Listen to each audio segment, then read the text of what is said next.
I think for a lot of us, I mean, just in honesty, I don't see how people can't see the chemtrails.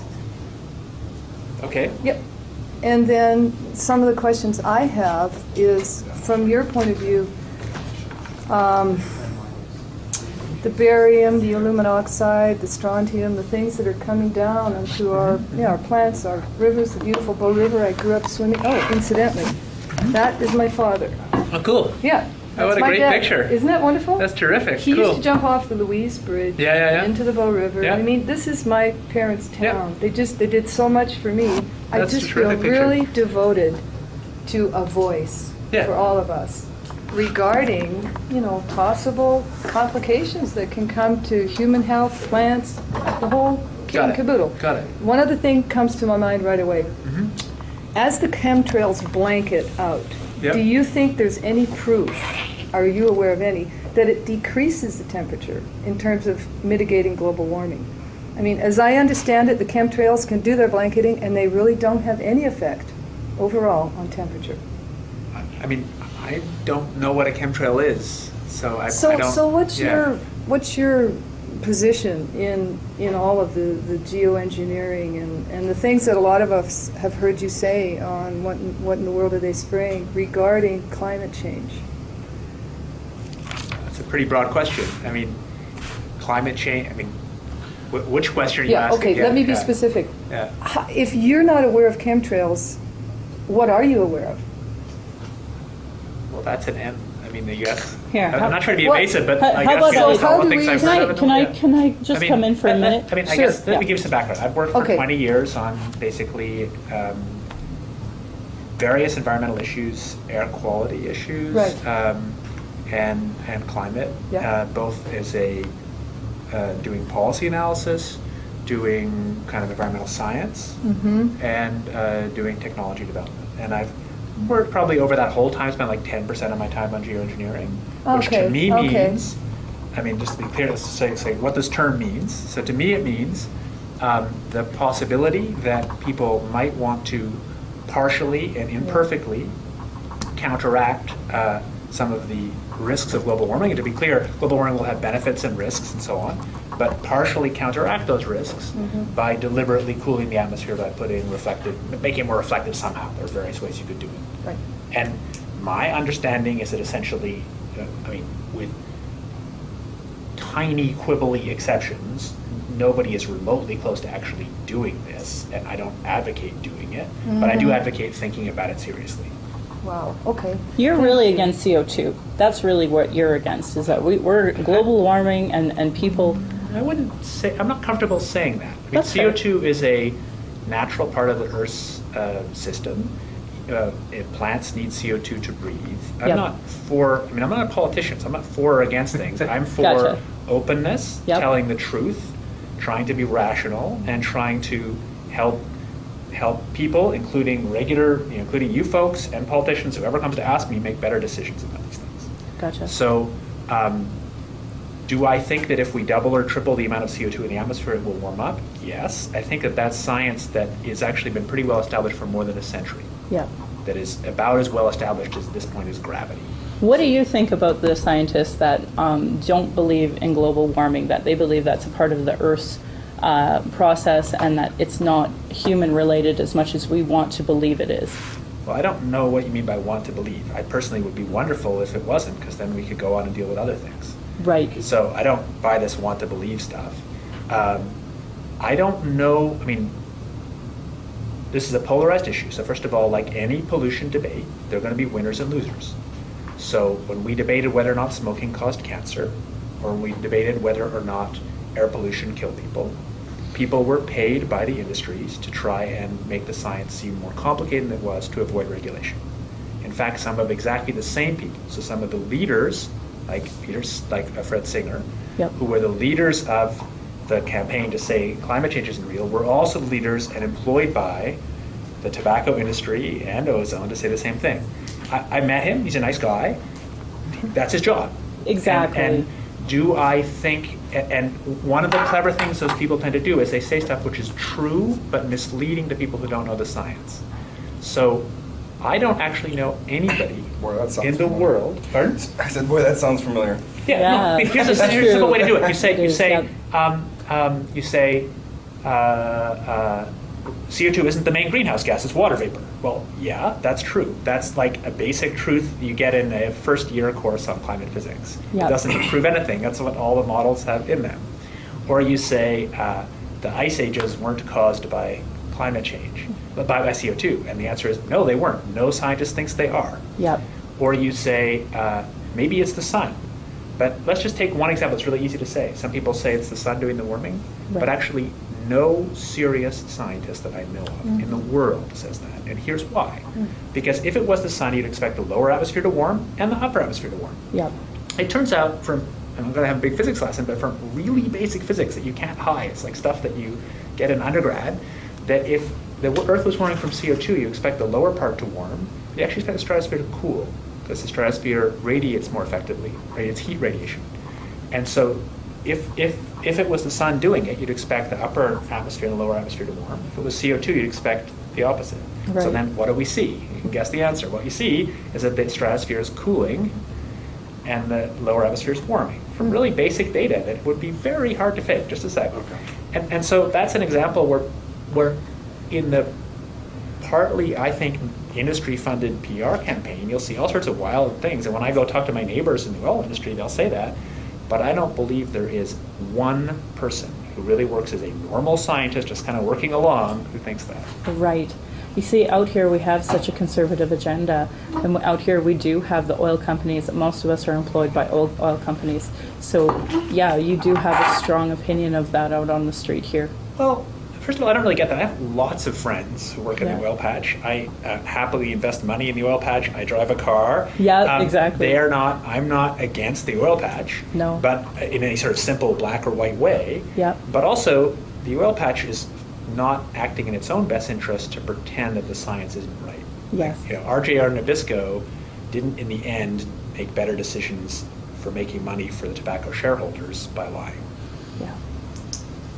All right. What's your opinion on unilateral geoengineering? All of them being combined, like HARP, Blue Beam, all these. So I don't know what HARP is in Okay. geoengineering. Okay, so HARP with the lower. You just spoke about higher and As lower. far as I know, HARP was a experiment to test And it's ionosphere it's effectivity. able to superheat the ionosphere with Don't believe high that's altitude true. or frequencies. So, I mean, this is physics I pretty much Yeah. understand, and you're making claims that don't jibe with my So- understanding of the world. And so I guess, extraordinary claims require extraordinary proof. Well, like an extraordinary claim, like 48 hours before the giant tornado in Missouri touching down, HARP researchers predicted it based on satellite imagery coming from HARP and being projected back down the Earth through There's HARP. no satellite imagery coming from It's HARP. it's all over YouTube. You guys have been watching it for years. You know what? I can just add to what he's saying because I'm in that loop of people that are. So sorry, HARP is a project that owns satellite imagery? No. No. You can see the satellite on weather pattern, Yeah. like satellite imagery. Yeah. You can see an erratic formation, like among cloud imagery and different weather patterns. You'll all of a sudden see like I don't even know how to describe it. It's just a. But the erratic satellites aren't satellite. HARP satellites, is that No. right? No. Okay, These are okay. weather satellites. So They're you just, seeing the I thought you imagery just from said. HARP. What do you mean the imagery from HARP? I Like don't understand. wherever there's a HARP station located, for example, There are Anchorage, many Alaska. HARP stations? Yeah, Anchorage, Alaska. Okay. Yeah. It's a Midwest. measurement of the energy being So then you're projected. assuming that basically they could seal them as something else or something? See, sorry, I didn't understand that question. Well, Oh, there's just multiple HARP antenna arrays positioned Okay. throughout the planet in different Okay. countries. and they're like, so lots of scientists have confirmed that it's capable of actually raising the ionosphere One of the readings higher that. up in Pushing Yeah. it the up. upper atmosphere. Yeah. It's Tesla's old technology. Yeah, you basically, Tesla, yeah. you're just talking about, it's just infrared heat or microwave radio frequency heating. But to tie that in with the chemtrails, though, with the Okay. barium in the atmosphere and stuff like that, What's if the you were flying connection? high frequency, I mean, I'm just like So can I baffled. take a shot? Okay, so I understand about making a radio wave that heats things. The heating is utterly trivial compared to the natural heating. And like really basic physics said that if you took all human civilization right now is about 12 terawatts, the entire power of everything in the world. 12 terawatts. Okay, the solar power is factors of thousands of times bigger than that. So, and obviously the HARP sites aren't using all of human energy; they're using a tiny, tiny fraction of it. Yeah. So there's some really basic stuff that just doesn't. To speak on free energy, Yeah. could I just get some perspective here of Yeah. what your understanding is of the destruction of the World Trade Center towers? What do you think caused their dissolution? Airplanes flying into them. Okay. Okay. This is very important because if you're a person that loves the evidence and the science and wondering how HARP may have the potential to heat the ionosphere as we're alluding to, I would recommend... Actually, hold on. I mean, and you guys obviously may not believe, but I do believe there's some pretty basic sort of facts about science. Right, to do I with understand. conservation of energy. So actually, pretty much, I mean, for me to be convinced that HARP can heat up the ionosphere a lot, I like to see a physics-based argument. Well, I'd like... Conspiracy-based argument. I understand. So that's why I It's recommend meaningless. highly, if you Yeah. really want to be Okay. respected amongst everyone, not just Yeah. those that think like you do, I would recommend you read Dr. Judy Wood's Where Did the Towers Go? Talk about Okay. a definitive, empirical, evidence-based science that could blow your mind. Like it's All all right. science.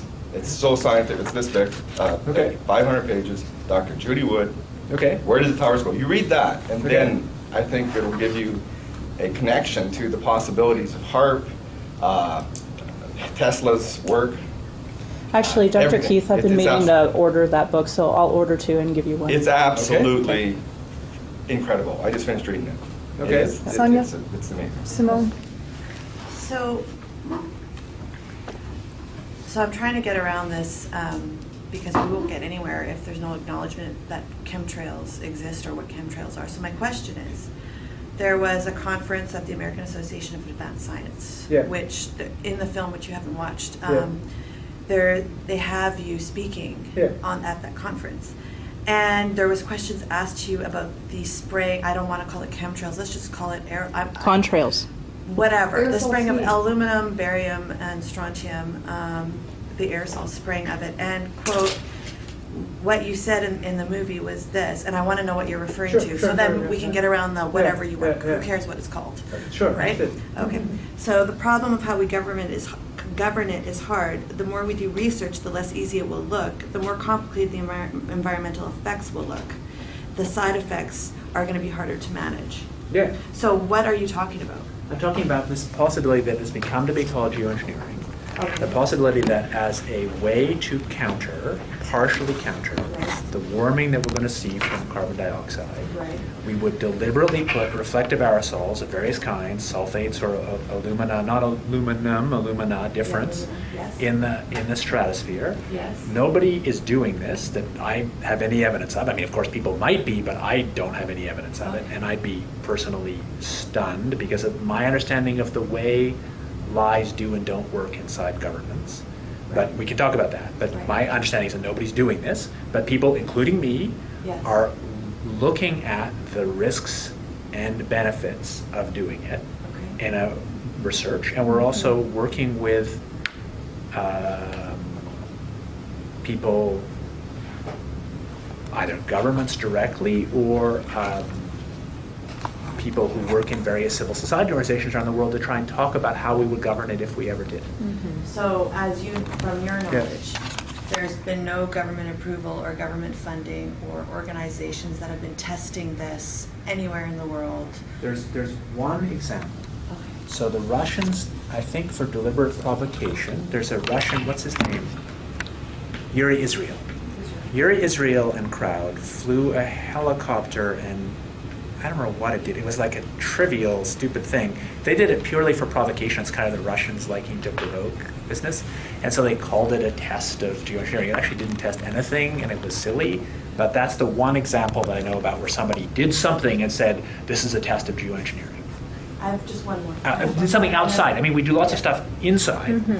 Inside, but not Yeah, in the yeah, atmosphere. yeah, but in the Anywhere atmosphere, that's the Canada, only- There's no spraying of... I want to that. give you a sample, something, give some background of how I think about that. Yeah. So, obviously governments lie and deceive routinely, but there are limits to how they can lie, and those limits are people's willingness to speak out. And so if you have a government lying about something which most people think they're right to lie about, then people will tend to keep the secret. But I mean, for there to be a program like you guys are talking about, a huge program, people talk about them on civilian aircraft. That Understood. you're looking at exploring. No, because we wouldn't. No. No? So the things we're talking about wouldn't make visible contrails because they'd be too high. They wouldn't use civilian aircraft because they can't fly that high. They'd be totally different. What you guys are apparently talking about with chemtrails is the idea that things that you guys look at them binoculars, right? And they look like regular aircraft, right?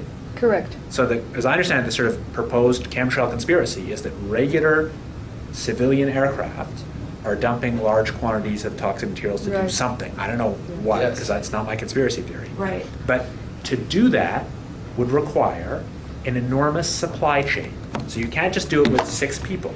You need a supply chain that modifies the aircraft, because engineers have to do that, other engineers have to sign, some company has to build it, some other company has to supply it, so it requires thousands and thousands of people to do that, okay? Thousands and thousands of people in a supply chain to do that.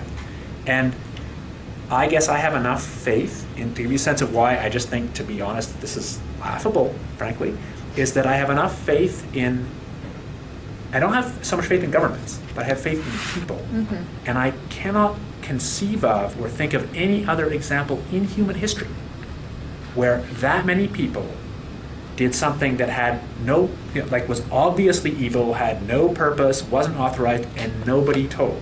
And in the current day and age, look at all these things around the phone. It would be trivial to prove it, right?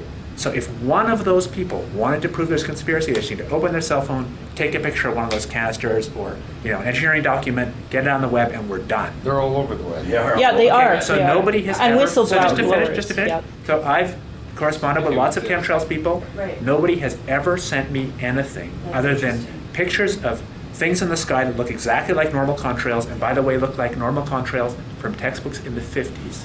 Right.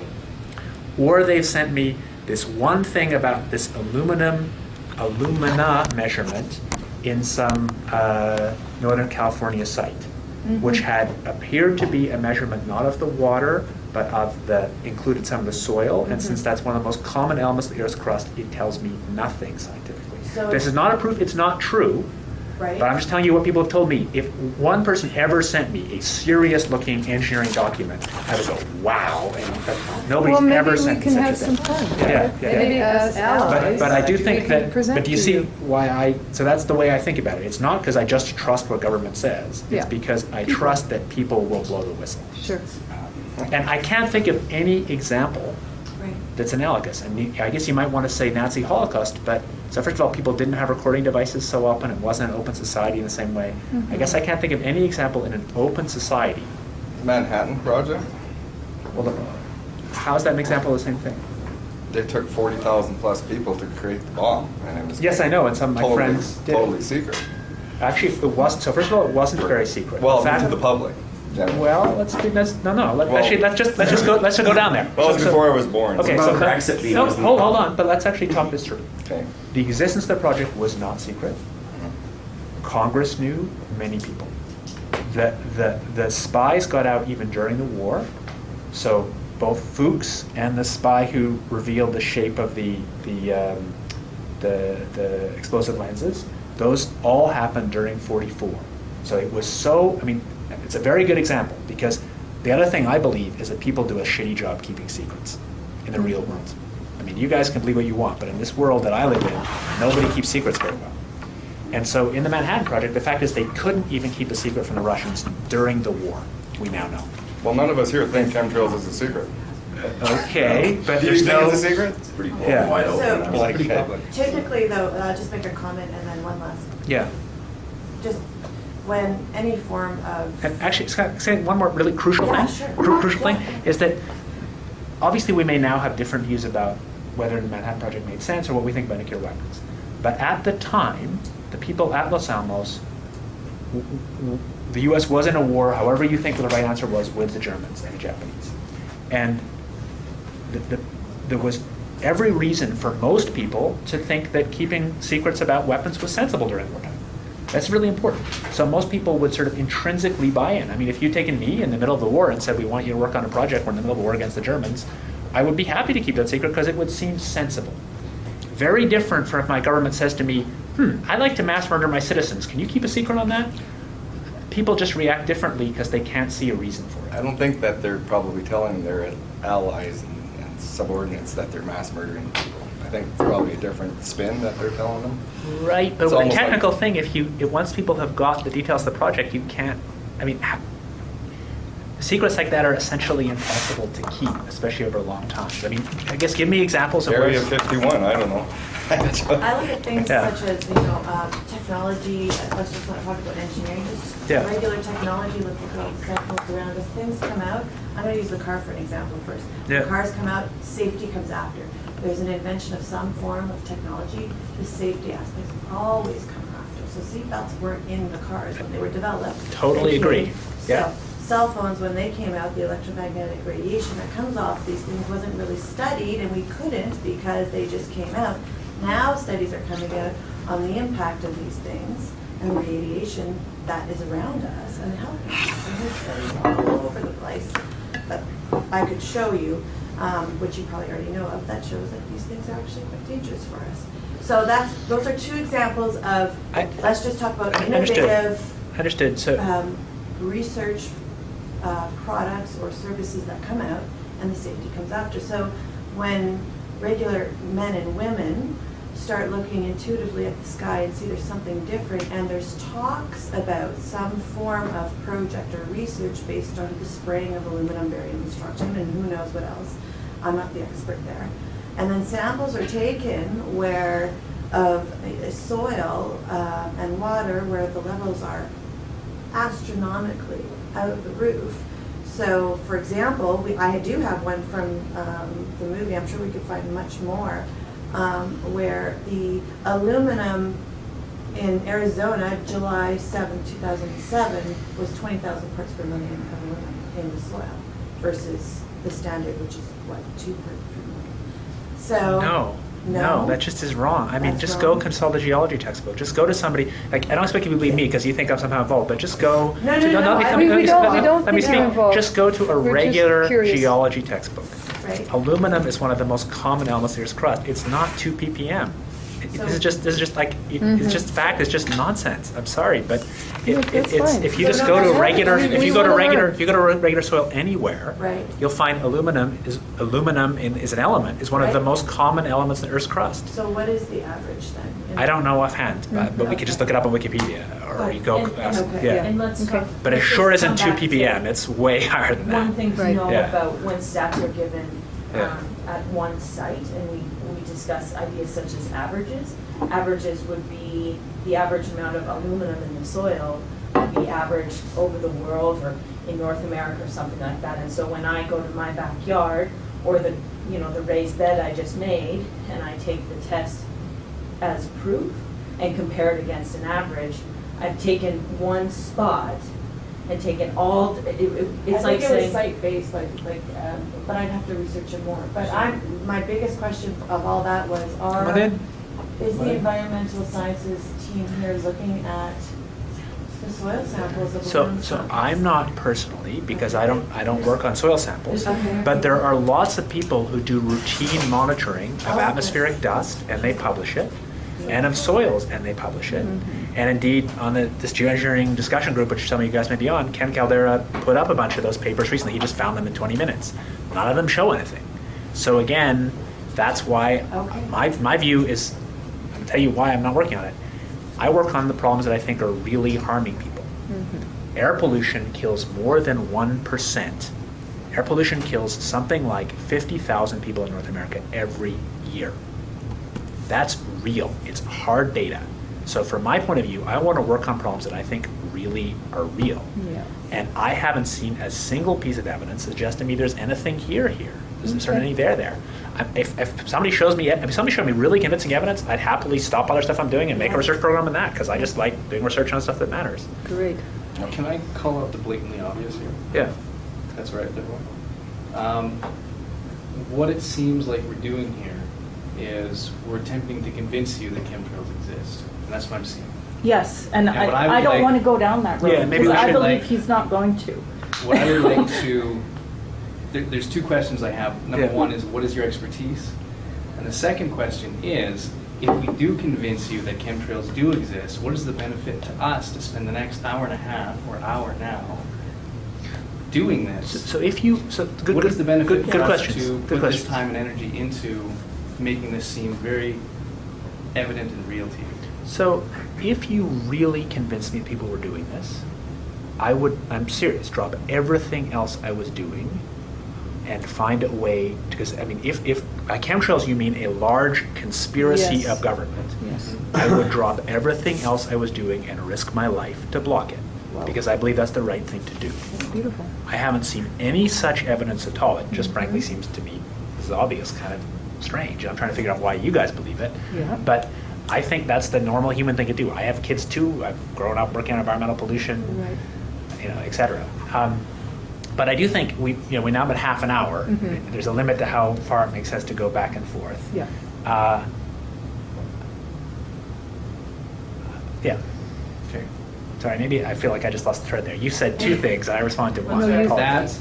I Yeah, just what's my wanna- expertise? Sorry. Okay. I want to say that what you Yeah. just said right Yeah. there, from what I get, and I don't know what your connections are, Yeah. what your area of influence Oh, I can tell is, you. Yeah. that just having one individual who's willing to do, if you do follow Yeah. what you say, Yeah. to do what you just said, would be worth me, I can speak for myself, spending the next hour in providing I think evidence for you. many people, I mean, a lot of We people need working a on this are different kind way. of We environmental need a scientists. different way to Yeah. present. And there's probably Yeah. a lot of data that we could bring and fill this entire table full with. Okay. I'd love to go on a hike with you. We obviously don't have the technology. But what, Show you. but what at we the see, moment. I And hike the other a one is lot. what's your expertise? What would we see on a hike? Yeah. Can I Like just... what's, that's I mean, a bit of Can we a- just- but can we no, just hold on? seriously, I want what, to get what, to the second part. what would we see? Okay. Here I have, Denise, can we get, Okay. because I want to hear before. Sorry, we start no, going no, off yeah, on yeah, these yeah, things, yeah, stay yeah. focused. Yeah, you're right. And Thanks, Sam. what is your expertise? Thanks, It's all Sam. clear. Yeah. What is your influence? Well, influence If you- is harder if you- for me to judge, but I if can you'd tell you my like to provide expertise. that, So yeah. I was trained in physics, and then I switched, so physics at MIT, and then I switched to doing, about that time, doing more environmental science. And so I basically anchored at a place called Carnegie Mellon University, which has a Department of Engineering and Public Policy, which has done work on a bunch of basically public policy questions, a lot, but not all environmental, where the science matters. So we worked a lot on air pollution and climate change and some water pollution stuff and life cycle analysis and a big range of things. And we get funded by a mixture of private and government sources, like any university, and we, enormous range of stuff has got done.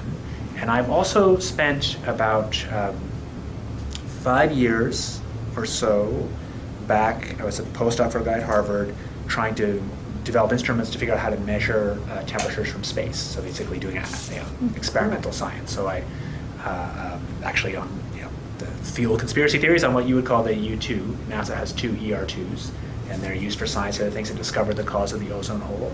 And the group I was in was the prime group that actually made the instruments that proved what the cause of the ozone hole was.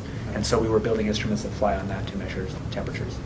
And I've been here for 6 years. So, I mean, I work on a pretty wide range of energy environmental problems. I mean, on this topic, I'm involved in lots of ways. I'm happy to list them. I mean, the topic of geoengineering. At this point, still think there probably is no topic of chemtrails, but I'm fascinated that you guys think there is. And I'm also frankly disturbed. So I've had many people writing me saying that they want to kill me. We've had one person who Hollie was called Hollie with enough anger that we had to call the police. oh, sorry Oh to yes. hear that. Oh yeah. No. We have emails I'm that say very sorry I'm to evil. hear I that. don't love my children.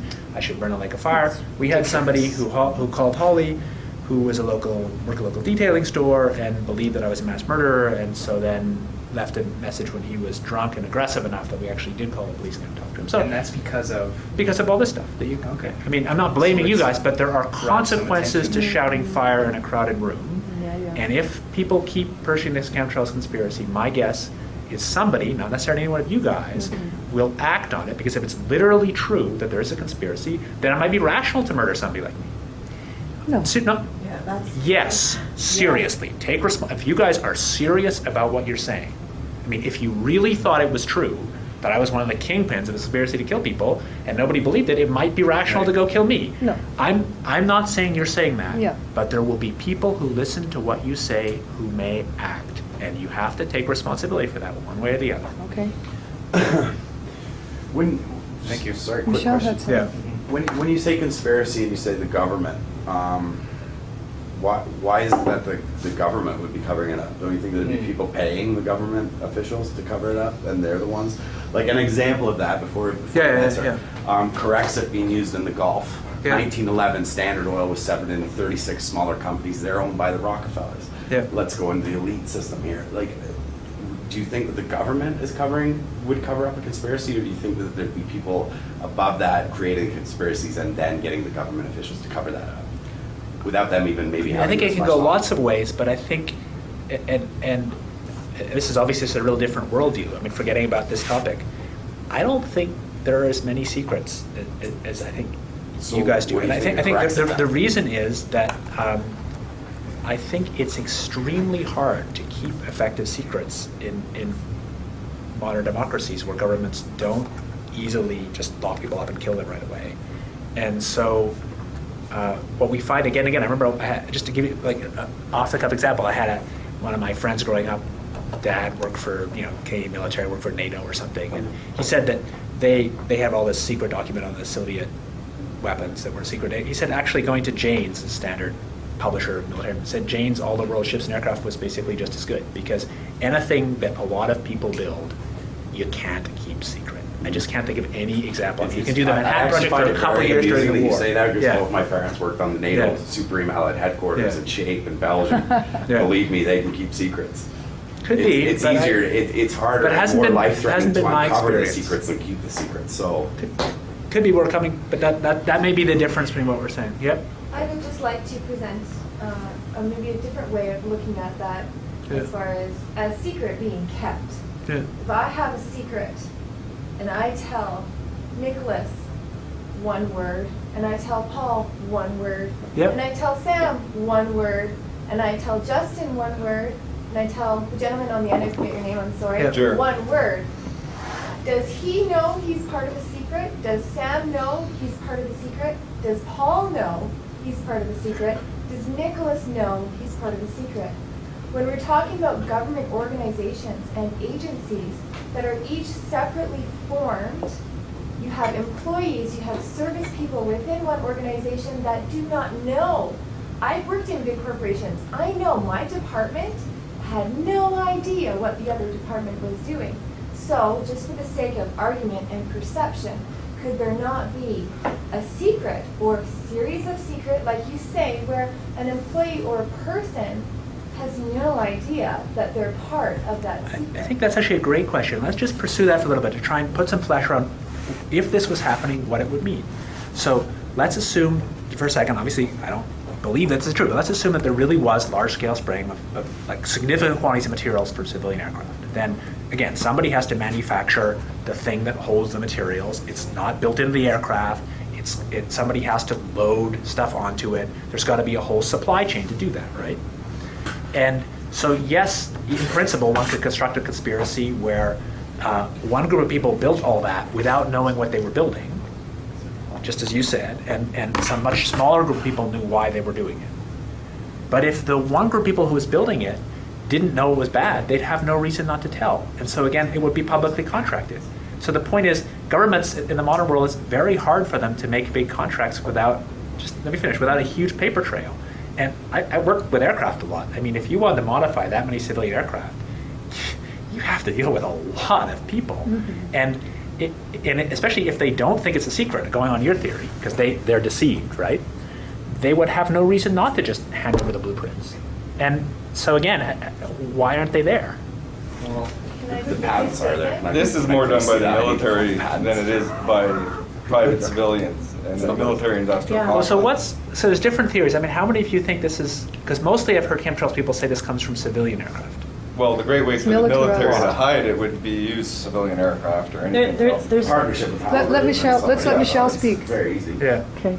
People can keep I'm secrets just, if they're I'm hiding just from the state. wondering on this topic, if people could just tell me why the military Yeah, good question. industrial complex or a civilian. What's the purpose complex. here? Why we're Yeah. doing chemtrail? So I have. I have Yeah, an Michelle, idea. this is you. In a big survey that we did, and I asked people basically about their beliefs in it. There's all kinds of different ideas that come out, but one of them is the primary one is to call the population, and we've seen that a lot. So I'm just wondering if, I mean, for me to even start this conversation, I need to understand why someone would be putting devices on an airplane that would be spreading something to what end? Yeah, And so then we can have a conversation. That's such from a that fair point. So- question, Weather Ashley. modification. Okay, Yeah. so weather modification.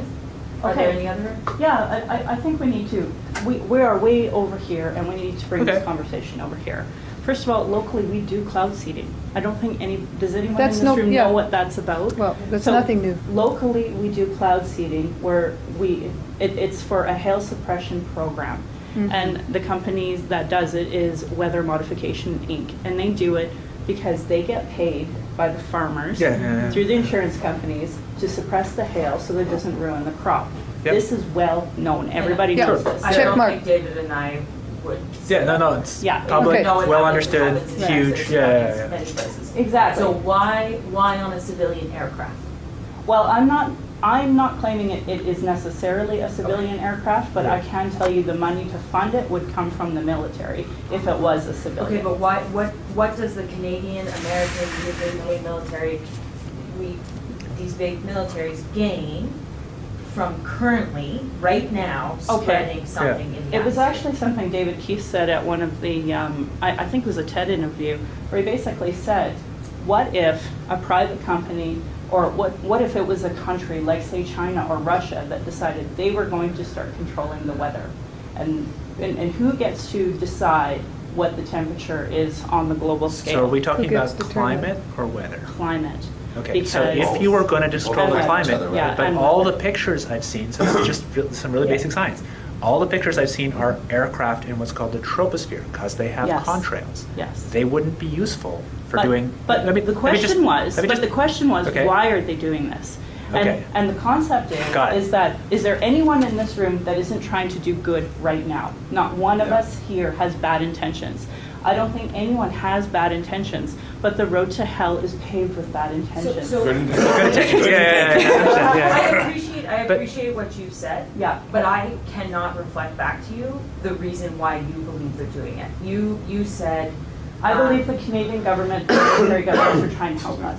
Okay. They're trying to But by do weather, us for good. weather control. Well, So what are you helping us? What are they trying to do? What are they I trying to believe do? they think that they're helping us. I do believe that. I understand, but- By doing what? But by doing, with what goal? Here's the thing. Yeah. I don't know. Yeah, I'm okay. raising the questions because what I do know is that there are new levels of aluminum that we're finding.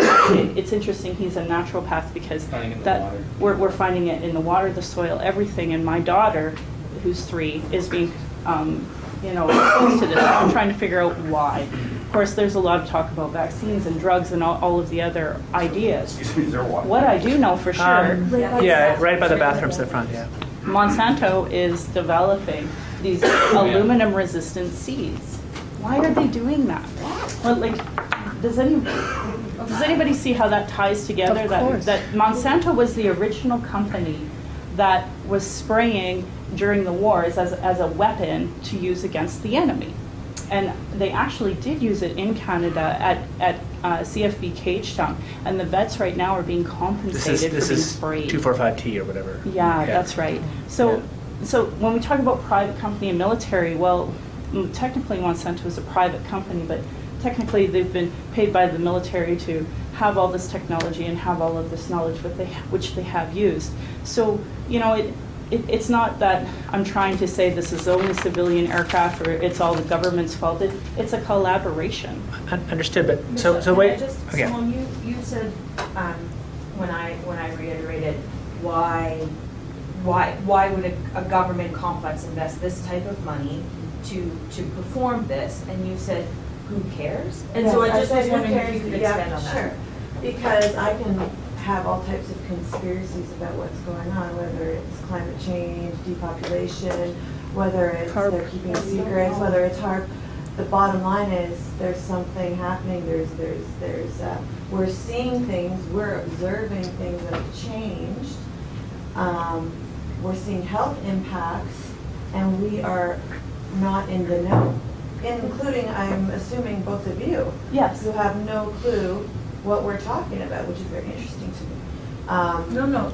This being said, both So of us when I have said- seen the same things and have done a substantial amount of reading on this and have spent a lot of time thinking about it. So I don't think it's fair to say we don't know. Well, No, sorry. but we don't know. I mean, to the extent that if one assumes there is something, Yes. yeah, if there's Yes. something happening, we don't know about it. We've Yeah. heard chemtrails, I don't know what that Yeah. is. So the aerosol spraying and the conference of the American Association of Advanced Science that David was talking about and looking at risks of some form of spraying, which allegedly is not happening right now. When I say who cares, what I mean is it doesn't matter exactly what it is, it's that we don't know and it's happening over our heads without our consent. I need to. That's my. So what are, I'd like That's to, mine. maybe could we have some other answers to Ashley's question? Like what, so assuming this thing is happening, one of the ways I try and think it through is I want to have a story in my head, like why are they doing that? Right. And does the story fit together? Like I've heard, just a sec, I've heard some people say they want to have some mass killing of the population. I think if I was going to do that, why would I spray poisons from aircraft? I just put it in water or food. So I'm just trying to sort of understand the sequence of thinking that's going on here. So what's a purpose? It's really good to interject at this point, Yeah. going back to Dr. Judy Wood. Okay. She said, going back to 9/11, everybody come up and says, it's an inside job, it's this and this and this. And says, before you can determine why, which is what we're talking about, why would people do this? That's the very last question you ask, not the first. The first thing to do is to discover the evidence, to discover what happened, and then how it's being done. Then you can perhaps find out who is doing it, and then why. So here we're trying to figure out why, which is retarded, because it's the last question. Until you know what's going on, if you're not convinced that it's actually happening, who cares why they may be doing it? It's irrelevant at this point. First of all, you have to establish what is happening. Where's the evidence? That's what you said. You want to see it. Yeah. And so once that's done, okay, then how are they doing it? Then who is doing it? Yeah. Then you ask Yeah. why. Talking about why they're doing it is ridiculous, because we don't know who's Well, doing but it. I feel like we're building a bridge from two directions, which is So- fine. So we have a lot of uncertainty here, or maybe some of you are more certain, but we're grappling with something we don't understand very well. And so I think it's both useful to try and figure out what evidence we really have, and try and figure out sort of essentially theories that fit the evidence Right. together. And those theories have to involve somebody wanting to do something for some purpose. And then you have to think logically, what's the chain of them doing that? So if the government, so when I think Your about what you analytical said, efficiency. if the government was trying to modify the weather to our benefit, why would they do it in a way that had a lot of lies? Because the people making the decision would know that once those lies were exposed, they would fall instantly, right? The government would be brought down, would collapse. What would be in it for them? There's a long So history, though, I of think that. about people's self-interest. I try to think, The how does it work? naturopaths wanted Yeah. to speak. I would have to, I'm just going to add my perspective. I read conspiracy theories and so forth because I find them entertaining, and some of them, there may be something to them.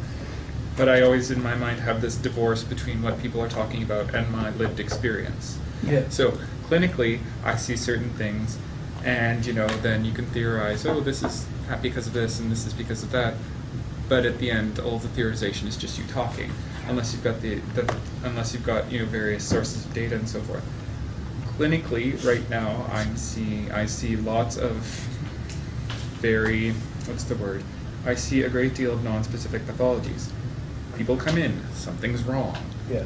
Their body is not functioning as well as it used to. Their body is not performing as well. They're exhausted, they're fatigued, and so forth. There's a lot of non-specific illnesses that are not, one might call, pathologies. There's not, like, you can go and this person dies and you get an autopsy and the tissue changes aren't there, but things just aren't functioning as well as they perhaps might have. So that is my lived experience right now, is living and treating these people and helping them get better and so forth. I am seeing a greater incidence of this as time goes on. I've only been in practice for 2 years. However, I do have people, mentors and so forth, who've been in practice 30, 40 and so forth years, where this has been an increasing pattern. They're like, oh, Paul, I never used to see things like that. I used to give kids a remedy and they'd get better like instantly, and now it's just years and years of work to get them to the point where they're actually functional, healthfully and so forth.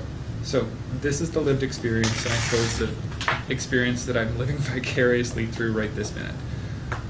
Theoretically, and I'm thinking a lot of other people, because I do this for a living, I have a lot more exposure to this. Theoretically, I know a lot of people are in their own lives, having these same symptoms and so forth, and coming through to these same answers, or coming through to these, something weird is happening. I mean, that's the basic theme underlying most of these theories and so forth. What the fuck is going on? Something weird is happening, and then there comes the observations and the jumping and the compounding of these into theories and so forth. When we actually bring it down to lived experience, I mean, I have no idea what's going on, or whether or not chemtrails, there's any chemical constituents to them or so forth, whether there's a deliberate action to it, or who's doing it or anything. But I do see these clinical outcomes increasing, these clinical entities increasing in frequency, and I don't know what's doing it. I see people peeing out plutonium, and I see people peeing out metals and so forth, and I don't know where they're coming from. Can I ask you about so I'm going to reflect what I heard and then ask a question on it. So I heard you say, as a practitioner, you're seeing a change, and over terms, your mentors have also seen a change. Yes, so and this is somewhat vicarious, because my mentors have seen this over the 30 years, because I haven't been alive that long. I'll give you that. But I also hear you saying, which I'd like to tease out from the debate that's often put out into the media, which is ideas of barium, strontium, and alumina. I hear you listing chemicals that don't fall in that, and actually fall in something that's very clearly not hidden, and that would be nuclear testing. And so I concur, and there are studies that show increasing levels of different chemicals in fat cells in adults, but they're often attributed to live. And I'm not using this as a support or a demolishing of the chemtrail thing. I am simply, in my mind, I'm just pointing out that this is probably where all of this stuff comes from, and after that, there are elaborations that grow out of this. Because it is very difficult to resort to lived experience and to stay there, and to keep those two things clear, because that is, our brains don't work that way. When we think about something as true, even if we have no direct experience of it, it's exactly the same as if we had a lived experience of that. But lived experience-wise, I have to just keep that very clear for my own sanity and so forth. So that's one thing I would like to point out in this area. That makes a lot of sense. I'd offer one comment, which is that you're a naturopath, and naturopaths are there precisely, I think, to deal with people who have non-specific illnesses that medical people don't treat very well. So it's not surprising you see a lot of them. No, I would not say that. That's not fair, but I think that's, so in my experience with my friends who talk about naturopaths, that's why they go to naturopaths, is precisely that reason. So the fact you see them, it's the same sense as I see when I teach undergrads, I see the undergrads who have different sorts of problems, because they're the ones who come to my office. And it's sort of, because that's what my office is for. Generalize in that sense. That is unfortunate, and it is unfortunate that we just don't have the resources to draw statistical conclusions at this time to do that, because we just don't have the money or the resources to do that. Understood. But generally, as you say, I'd like to get, if anybody else wants to offer theories about why. Taking what Jerry said, that, in some sense, you want to do both things. You want to understand what the data is, but you also need to put together theories of the data. Why would people be doing this? I have a theory. Yep. And you can call me crazy. People do. I won't do that. From time to time call me crazy. The brain is one of the least understood organs in the body. That's for sure true. Okay. There are chemicals and impulses and synaptic transfers with specific chemicals that operate within the brain.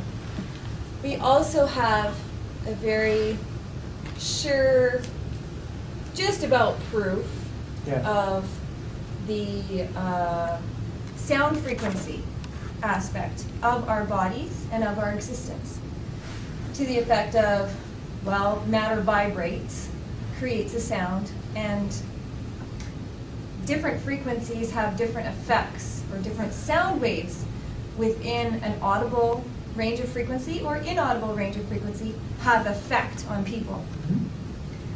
So I would propose a theory that, based on a compartmentalized idea of government secrecy, okay? Yeah. Where the right hand does not know what the left hand is doing. That there could be military factions or alliances built globally that have an idea that minds can be controlled and that the chemical reactions within the brain that govern free will are very easily manipulated through chemicals introduced into the body. We are like fish within a fishbowl. I have a very porous, membranous structure to my body. So if I go stick my hands in a bowl of nicotine for an hour, I'll be essentially a smoker that's been smoking for an hour through my hands. I can breathe in those things. I can absorb them through my skin. That's just the chemical side of it. When it comes to the sound frequency, I'm going to tie this in a second. The sound frequency doesn't necessarily affect my hearing. It can affect the actual matter, structural integrity of my system. All my parts working together through, yes, DNA, through the genetic coding, through certain chemical regulations within my brain being governed by the sovereign construction of my body from the Creator. I believe I'm created by a Creator. So, would it be so far out there to suggest that the chemicals that may or may not be introduced through spraying, also other means, there are chemicals, say for example aspartame, that are introduced into our diet.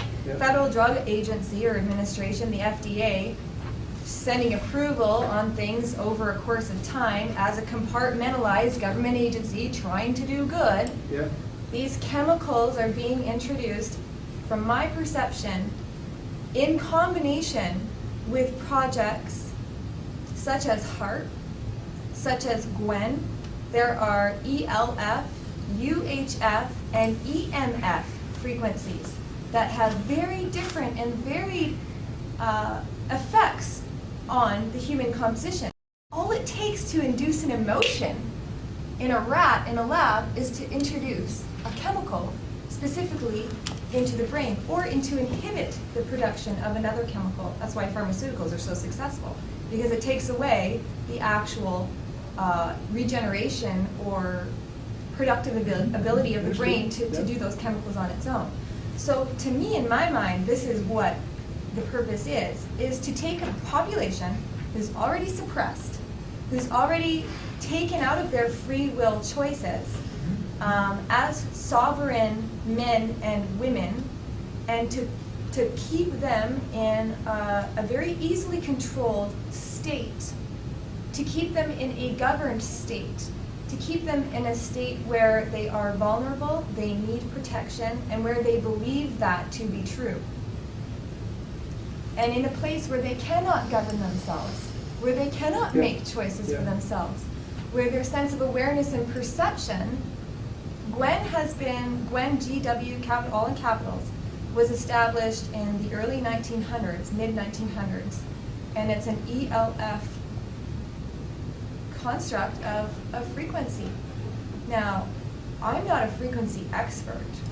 I'm not a mathematician. I know someone who is, and scalar wave technology is something that was done by Tesla. Tesla's come up a few times, but there's other guys that have done it.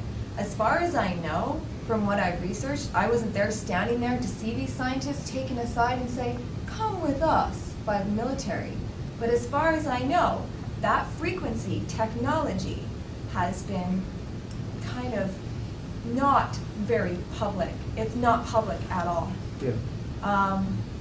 So I would say that it's a grand symphony or orchestration of different components that, as a public, we sit back and we say, huh, you know, this chemical in my diet, or this chemical, if we can even isolate the chemical, as a naturopath doctor or as an allopathic doctor can maybe do, but as a person, you know, I have symptoms, I have things, or as a woman Yeah. or as a person, I could be going through something where I don't understand what it is. So then I start going organic.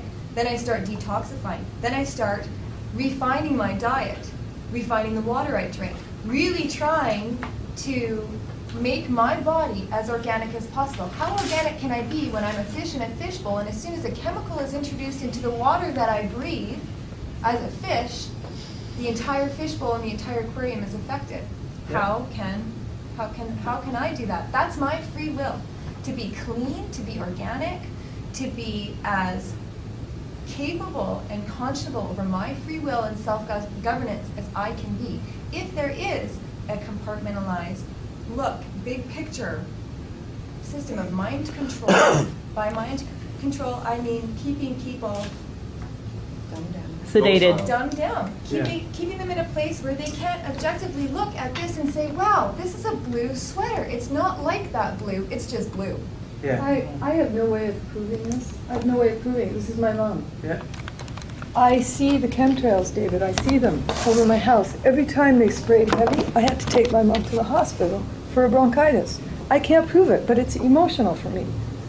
I just wanted to add, we're looking for theories. We see causality. I agree with what she's saying, but just for me personally, that I like to tell people to make it really simple is that we underestimate the power of corporations and their money, and I think Monsanto.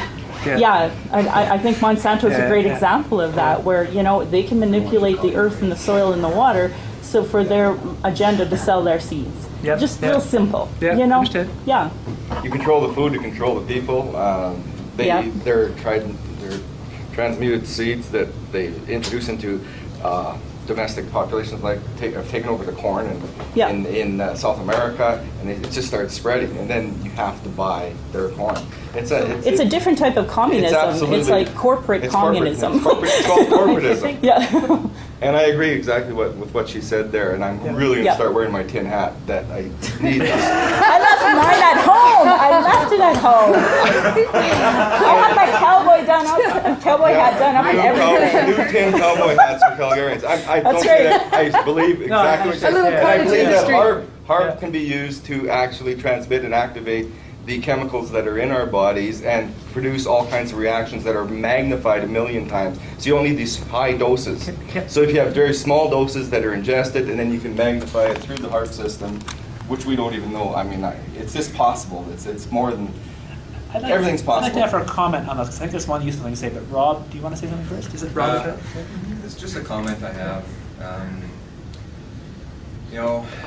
I've worked for the last 6 years to remove my dependency from this corporate system that we have developed, because I believe that it's not natural, and so we've actually went back to the land, and we're trying to, I believe in God. I believe the Creator provided this earth for us, and so I'm trying to figure out how I can go back and learn how to live in harmony with nature, and how nature can provide for me and my family without being dependent on the corporate power grid and the food grid and fuel and all that kind of stuff, and so we've taken huge steps to do that, but the reality that I find is that I still have a relationship with everybody else, and I believe my life is all about my relationships, my relationship with my Creator,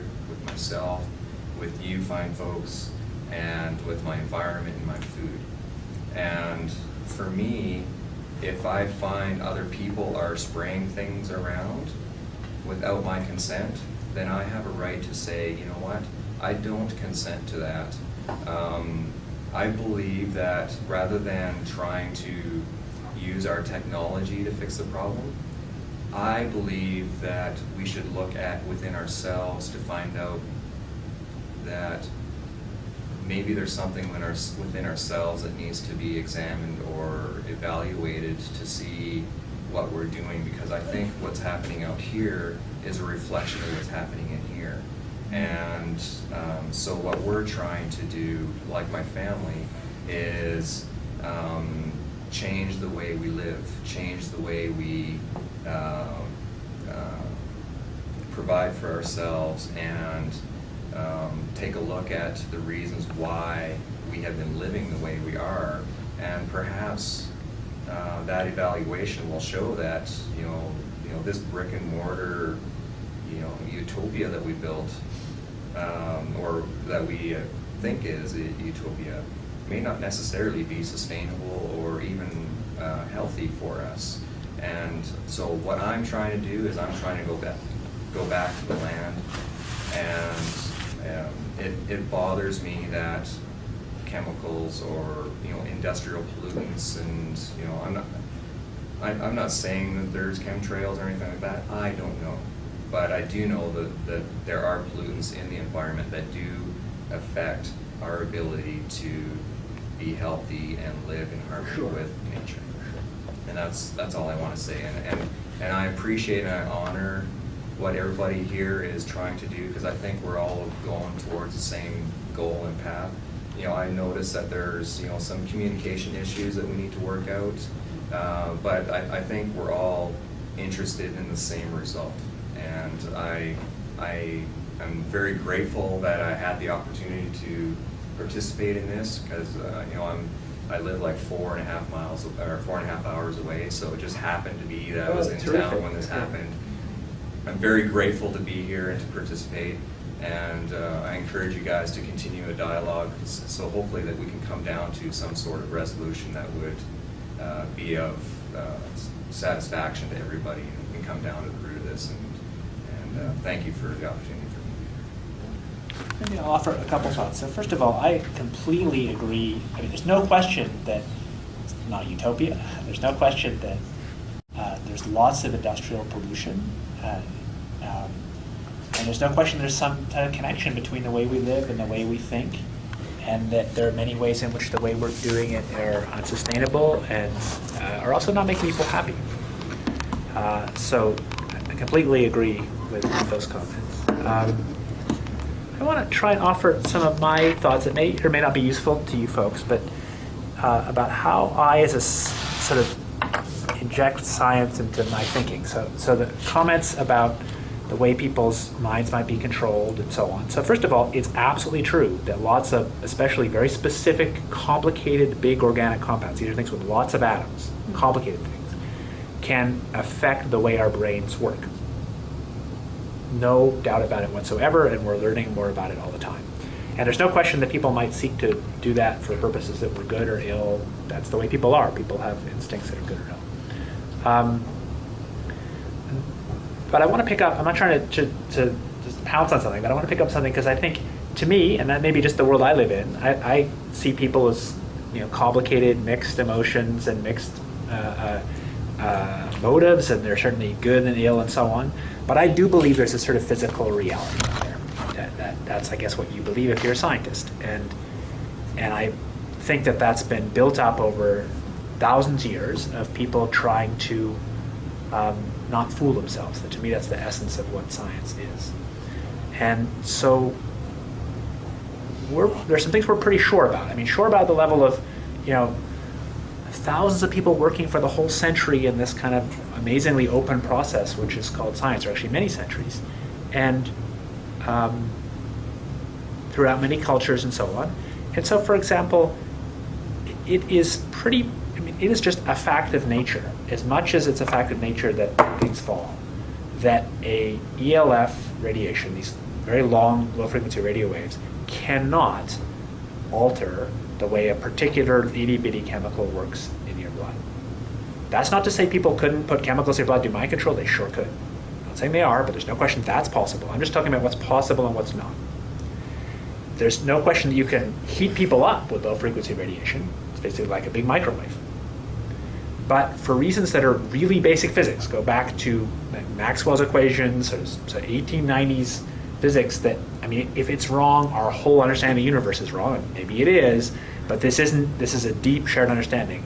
You just can't take one of these very, very big radio waves, and from like really undergraduate physics, there's nothing you can do to a small chemical. There's no way to kind of specifically turn on a chemical. And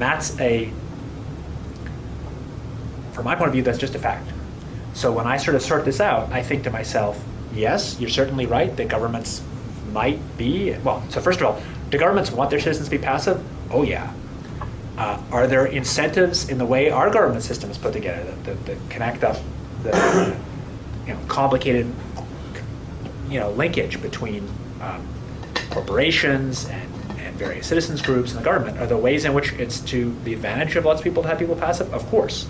Are there ways that they achieve that? Yes, I'd say. I don't think it's a big conspiracy, but to me, television and radio and lots of the way we hold political debates are basically ways to avoid talking about the big issues in our society, and so they're very effective ways to keep people passive.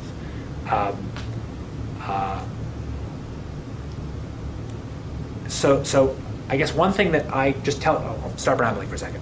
When I hear these things, one of the things I do is I don't regard any motive of people as impossible.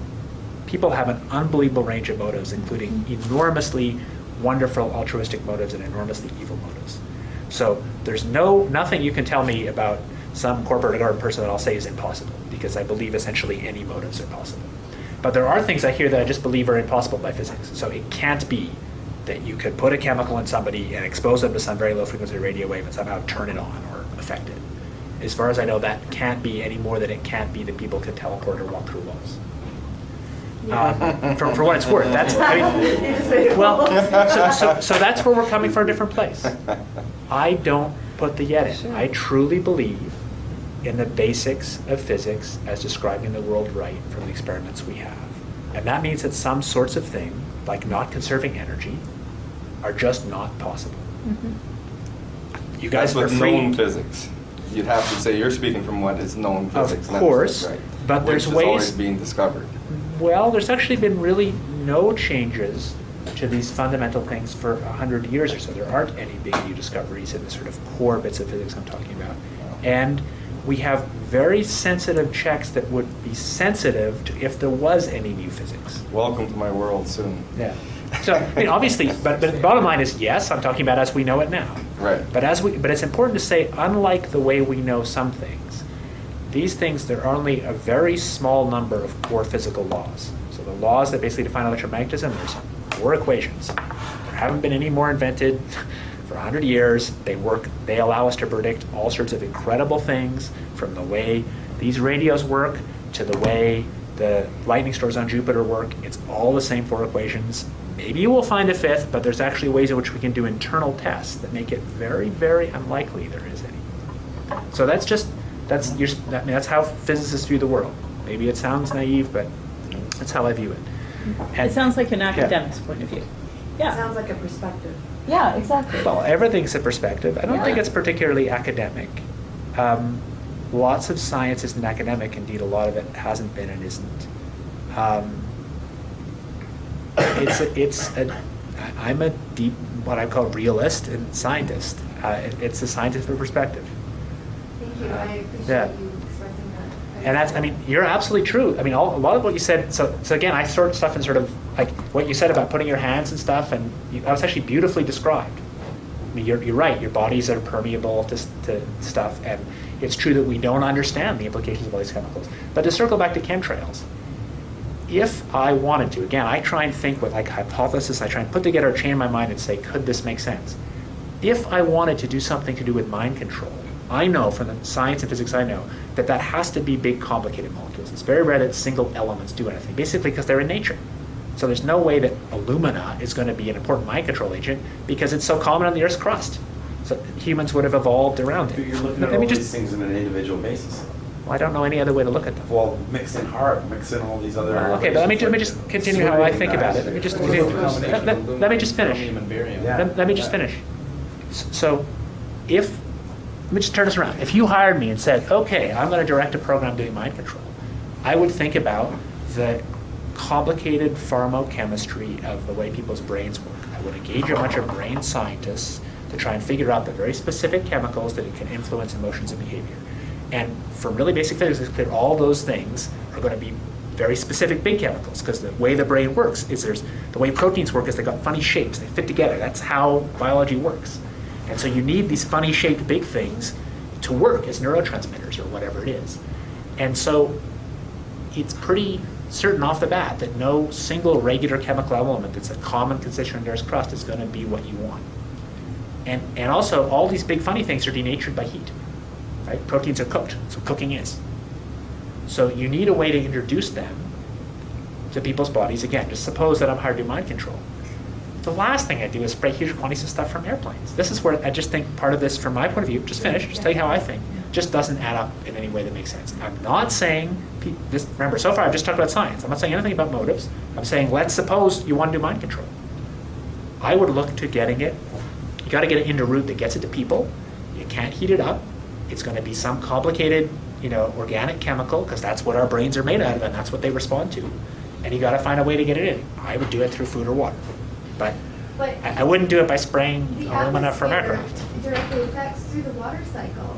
Sure, I'm just trying to say what's the easiest way. So in principle, I could spray the proteins from aircraft, but stuff eats proteins, they rot, you've got to have huge numbers of them. You want to deliver little amounts to people, you want to do it. That's because you don't know, perhaps, and we all don't know the mechanisms that might be in place and able to do this. It's just it could be an unknown science. I mean, that's happened before in the world. Well, actually, that's science. So there isn't much unknown science, and here's why. Science is inherently a collaborative enterprise, and it's inherently an enterprise made of people who are skeptics and who don't obey instructions. That's the way most scientists actually are. And so some of the people who I most respect, people who were involved in building nuclear weapons, my teachers, they communicated back and forth across the Cold War on both sides, risking their lives to do it, and it's part of the reason we didn't have a hot war. They didn't do what they were told. Mm-hmm. And so Russian people like Sakharov risked their lives, and in fact, were tortured to try and communicate back and forth against their leaders' wishes, to be clear. That's the science community I'm proud of. Mm-hmm. It doesn't do what it's told. Yeah, and that's why when people tell me there's a big conspiracy of scientists, I think, what? It's the last people I'm going to have do conspiracies. Mm-hmm. And science only works, each person only sees a little bit. And so it's very hard to have some big piece of science that's walled off. Again and again we hear, the military has this amazing science, and it's not true. Mm-hmm. You can read about it, but I'm telling you my world. Understood, but my world is that the military sometimes tries and walls off little projects like to build better electronics, and they find that they just don't have the money to keep up with Apple and RIM and the big developers, because it's all a connected world. That's what I mean about when you were saying, private companies as opposed to the military. I think that's where that marriage is that, these guys will develop it for you and go from there. But they can develop applications. So if you want me to build, a robot that flies around in Iraq and shoots people with bombs, that's easy. That's applying known hardware in a way we know how to do. I'm not saying it's good or bad, but we know how to do it. Mm-hmm. It's applying military science to commercialized science. Whatever, there's only one science, there's applications. But you can take commercialized things and apply military science. Of course. So well, I'm not sure what you mean by military science. The military doesn't really do it's not a science. Entity. Those aren't interlooped. Don't tell me they are. Military and commercial are interlooped sciences. We're talking they do things behind the curtains of each other. Like military scientists are not working with civilian scientists on the same projects. This simply isn't the world I live in. So I don't know any such. The world I grew up in. Understood, but it's not the world. Military bases. And understood. Stuff like that. So I've also spent. Separated it is.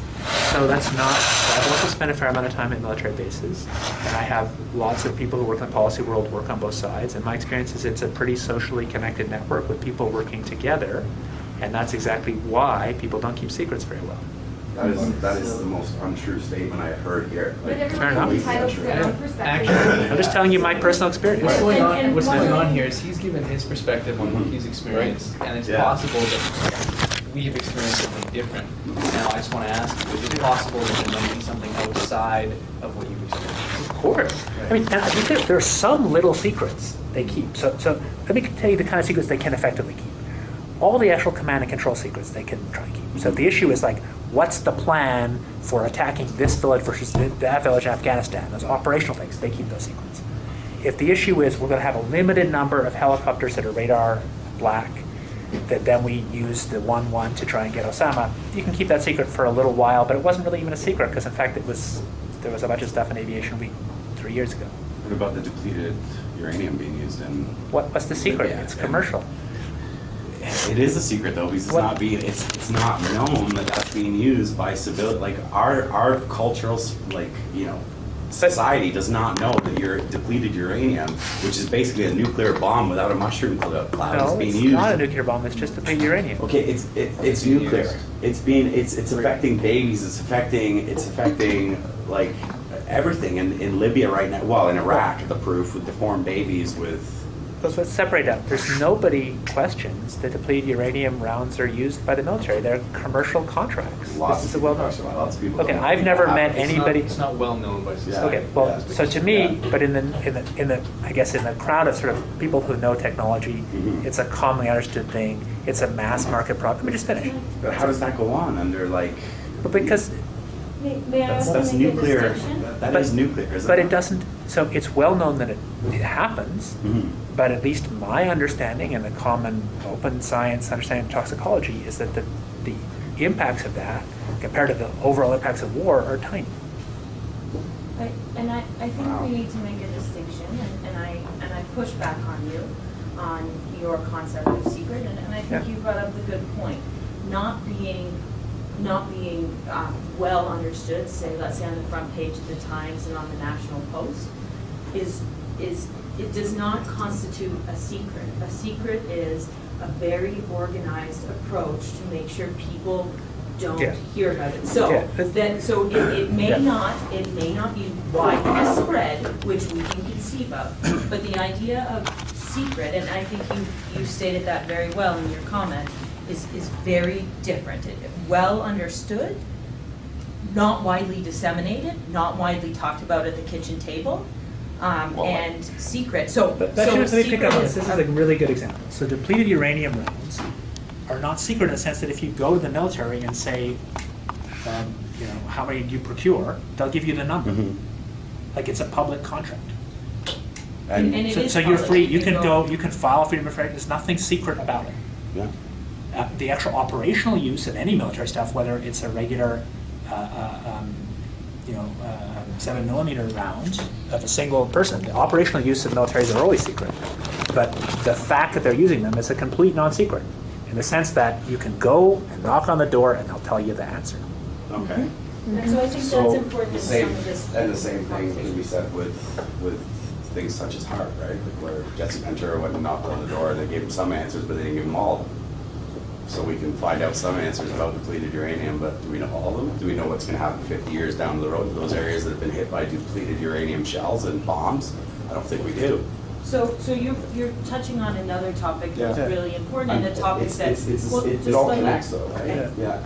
Sorry. So it's okay. So one of the topics that David and I spend a lot of time thinking about, and me when I think about risk, is it something you just touched on, and it comes into our conversations and many conversations about what if something like a geoengineering program needed to be used, is the way David and I understand that word, is this idea of the unknown unknown. So what happens when we don't know? And that's oftentimes, there are lots of research about how we understand things to talk about. That's where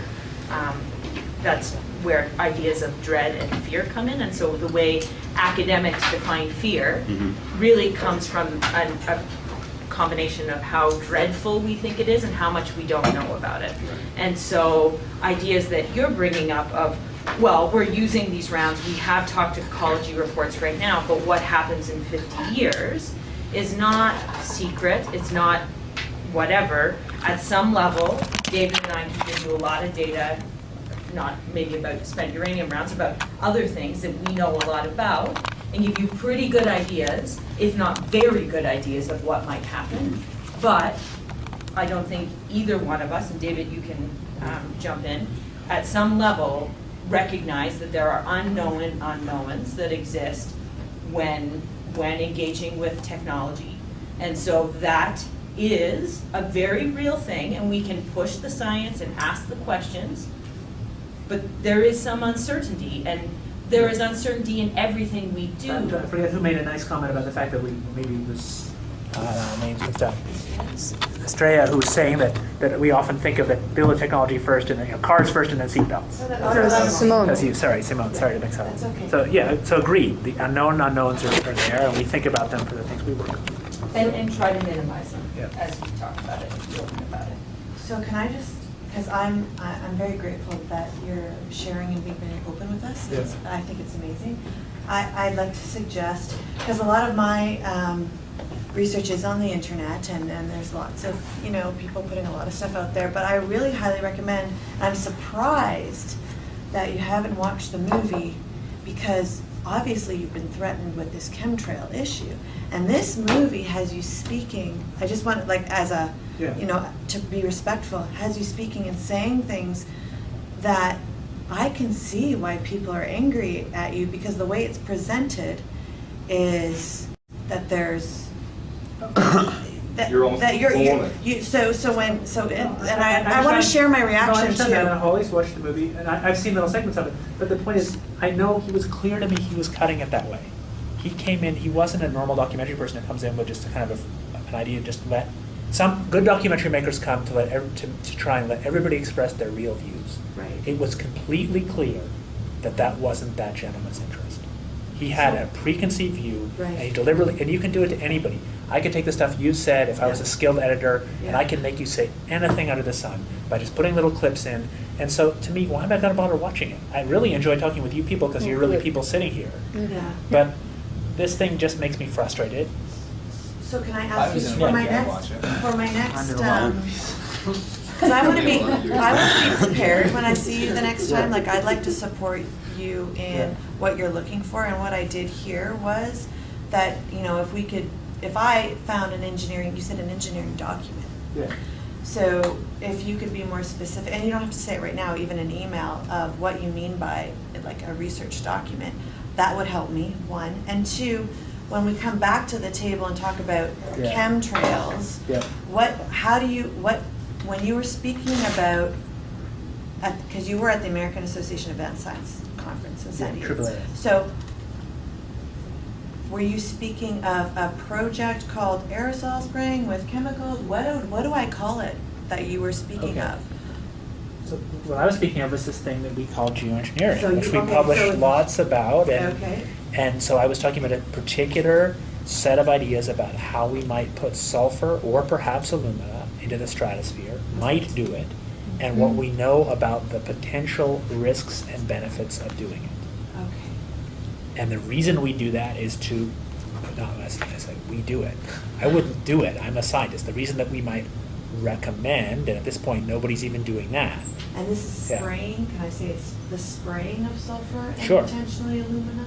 I mean, you can say it, obviously, in the context of this conversation. And most importantly, Yeah. the conversation that David about geoengineering is having is not where commercial airliners They can't fly. get it. It must be much higher in what's called the stratosphere. And they so can't it's a little, so it's different, right? So when an airplane flies that high in the sky, it doesn't change the moisture in the sky into what produces a contrail.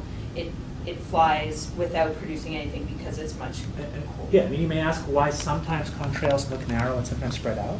That's to do with the relative humidity in the air, and there's this circulation in the air that's not, we understand, I mean, it's been well understood since the 50s, because as soon as you had jet aircraft, people saw this. Yes. And as soon as you had jet aircraft, you could see that sometimes were narrow, and even on one track, you can see it be narrow, wide, narrow, wide. So people said, why is that? And there's been a bunch of research to understand it. And it's well understood, it has to do with the way ice crystals form in the upper atmosphere. But the point is, in the stratosphere is very different in lots of ways. Yeah. Do we have access to that research? Of course. Oh, okay, that would be very good for us to have. Centuries. Not centuries. There's 50 years of public research. And I just want to touch on that. I think it's important to know that people who are communicating about chemtrails use the internet, and as scientists or as researchers, we communicate through a slightly different medium. That's very diplomatic. We communicate in a very different way, and we can debate. Oftentimes, it is not as great, but there's no hiding what David or I talk about. We publish in areas and those things have to get read by people and in their Peer-reviewed. conception of science. So peer-reviewed journals. There's a lot And of we have that on the access to them internet, on for David's- sure. On Yeah. David's website, everything he publishes, we publish together, he publishes with other students, It's all open. is there and it's Yeah. open. And if there are questions about it, again, send us an email Let's be about clear. what you We're explained. publicly funded, and we have to be open by law. Right. So in principle, you guys can file Freedom of Information Act requests, and we'll give you the, I mean, Yeah. it's actually, we'll just give it to you if you ask. Yeah. 'Cause I mean, that's how you get, that's why we're here. But let me, I mean, we're close to the end of the time, but let me say, let me answer, people say like, what would I want to see to believe it more, for what it's worth? Yeah. So let me just come back a little bit to the fact, because I've had a bunch, as well as this dialogue, I've had a bunch of email dialogues. I had one last night, actually, getting ready for this with some person in Vancouver. The sheer business of seeing contrails that are sometimes wide and sometimes narrow, to me, proves, let me just be absolutely clear about this, it doesn't prove there aren't chemtrails, right? But it proves it doesn't just have anything to say about it, because it's a normal natural phenomena that's well understood and been understood for 50 years. I just keep saying 50, it's probably more like 40. And in fact, there's some sort of chemtrail discussion site, which I think is run by somebody who seems to be less believing, who's actually scanned some old textbooks that show you those pictures that are old. So from my point of view, that it doesn't prove they're not there, but it doesn't say anything at all. So one of the main things the chemtrails people say is they say contrails didn't used to do that. And I say, huh? It's like basic science, they always did that. Yeah. So the sort of things that would make me take this thing seriously, I mean, you know, I'm a scientist, I work in probability, so I gradually take things more and more seriously depending on the evidence. But if there was really a really large-scale program, again, there'd have to be, the way people work, this huge set of procurement and engineering documents about moving and stuff. Even if the people doing it didn't know why, the documents still have to be there. You just, in the modern world, can't put large quantities of stuff on commercial aircraft without a lot of people work. What about privately? Privately what? They just exist. Private research, private They documents. can be private or public documents. But if, so I guess we got to figure out what the theory is. If the theory is that it's on commercial aircraft, because that's what people show me the pictures of, Right. then commercial aircraft operating out of commercial airfields, since that's where they operate out of, you'd have to have this huge supply chain to do it.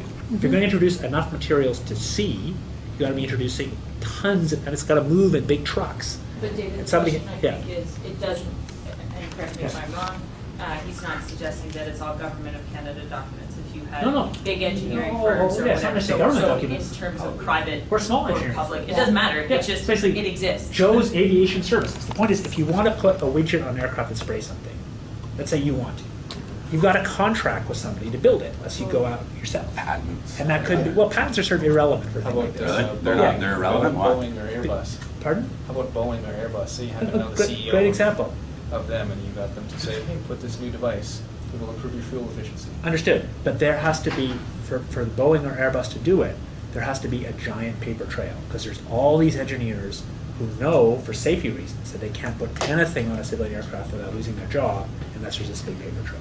But what about weather So it might be more modification? Let me just say it. Might be more difficult on civilian aircraft. Extraordinary. If they were going to do it on civilian aircraft. Extraordinarily difficult. On military aircraft, yeah, of course, it's much easier. And actually, a lot of the chemtrails that are seen are doing this crisscross type of grid thing, which seems unlikely for commercial aircraft to be doing. Okay, so again, I don't know what the theory is, but most people who told me have said that they think it's on commercial, they show me pictures of it, obvious, like, 747, 767, etc.